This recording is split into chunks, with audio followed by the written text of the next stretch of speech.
Let's move on now to another important question. Is China provoking a war in the Indo-Pacific? This is the region I'm talking about, the Indo-Pacific, home to India, Australia, Indonesia, the Philippines, numerous small island nations, Japan and China. Is China trying to wage yet another war in the region? It is. And no matter where you're watching us from right now, you should be worried because China is once again on the offensive. The evidence comes from the Philippines. Here's what recently happened. On 6th of February, China hit a Filipino Coast Guard vessel with a military-grade laser. Some of the crew members were temporarily blinded and in the waters that Philippines refers to as the West Philippine Sea. The incident happened on the 6th of February, I repeat. And how did it all start?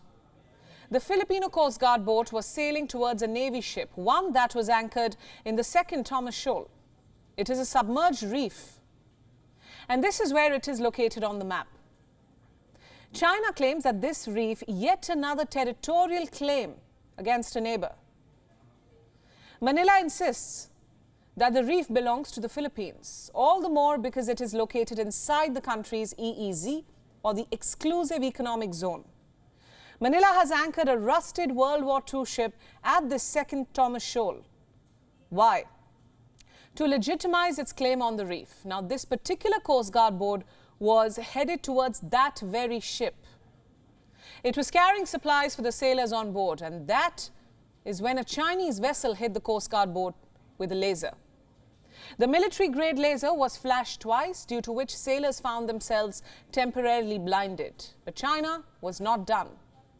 Its ship, the Chinese ship, made a dangerous maneuver extremely close to the Filipino Coast Guard boat.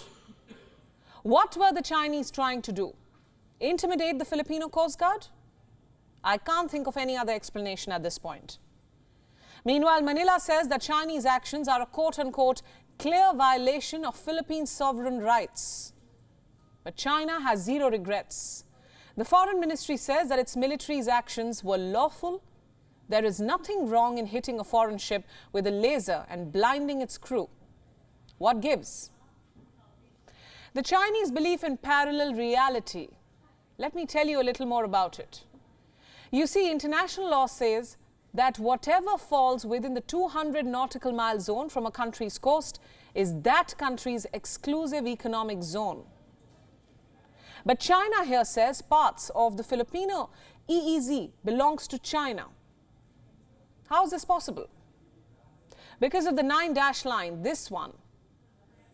China says anything that falls within this U-shaped 9-dash line is part of China. Obviously, there is no legal basis to this claim. The second Thomas Shoal is part of China's Spratly Islands. We hope that the Philippine side will effectively respect China's territorial sovereignty and maritime rights and interests in the South China Sea to avoid any action that may lead to the exacerbation of the dispute and complication of the situation. China is ready to go to war to make this parallel reality mainstream, to legitimize its claim on everything that lies within the 9-dash line, and maybe beyond. And this is a war that China has been preparing for quite some time now. Remember, China has been on a hunt for permanent military presence in the Pacific Islands. In 2018, for example, it reportedly requested Vanuatu for the right to establish a permanent military presence in the island. In 2021, China drafted plans to upgrade a World War II-era runway in Kiribati. Then in April, China finally managed to sign a security pact with the Solomon Islands. Currently, it allows Chinese vessels to dock and replenish in the Solomon Islands. Moreover, analysts say that it lays the groundwork for a Chinese military outpost. It's all a build-up to what looks like yet another imminent military grab by China. China has border claims with almost every neighbor. It is aggressive on multiple fronts because let's not forget that China has also been threatening Taiwan constantly. It has even set up a date for the conquest of Taiwan. Then there are other countries that China has been provoking, like in February last year.